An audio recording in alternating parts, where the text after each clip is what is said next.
Yuk ikutin explore kita. Yuk. Ayo. Halo sobat-sobat semuanya. Kalian tahu nggak sih apa itu Gedung Kepresidenan Purwakarta? Gedung Kepresidenan Purwakarta adalah salah satu bangunan bersejarah yang menjadi saksi perjalanan panjang pemerintahan di wilayah Purwakarta dan Jawa Barat. Gedung ini dibangun pada tahun 1830.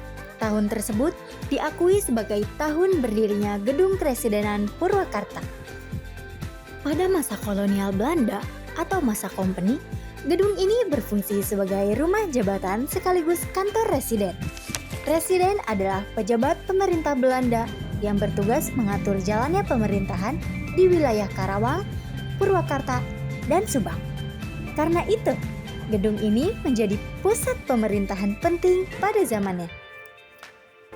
Menariknya, kawasan di sekitar gedung ini juga memiliki hubungan sejarah dengan beberapa bangunan penting lainnya di Purwakarta, seperti pendopo kabupaten, alun-alun, kodim, dan stasiun kereta api yang berkembang pada masa pemerintahan kolonial Belanda.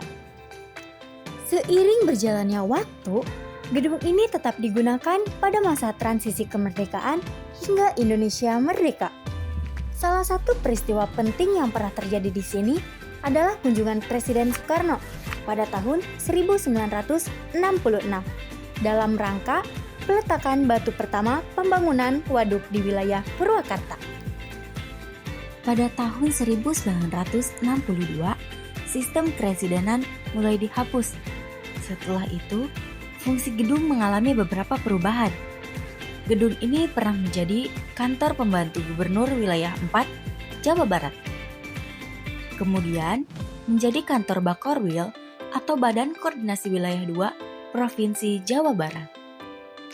Saat ini, gedung bersejarah ini berada di bawah pengelolaan pemerintah Provinsi Jawa Barat melalui Dinas Pariwisata dan difungsikan untuk kegiatan pelayanan publik, kegiatan budaya, edukasi sejarah, serta pelestarian cagar budaya. Pada tahun 2025, gedung ini diberi nama Balai Sri Baduga oleh Gubernur Jawa Barat sebagai bagian dari upaya pelestarian sejarah dan budaya daerah. Kami juga mewawancarai salah satu staf gedung Kepresidenan, yaitu Abah Entang. Beliau juga menyampaikan bahwa masyarakat sekitar mengenal beberapa cerita dan mitos yang berkembang mengenai gedung ini.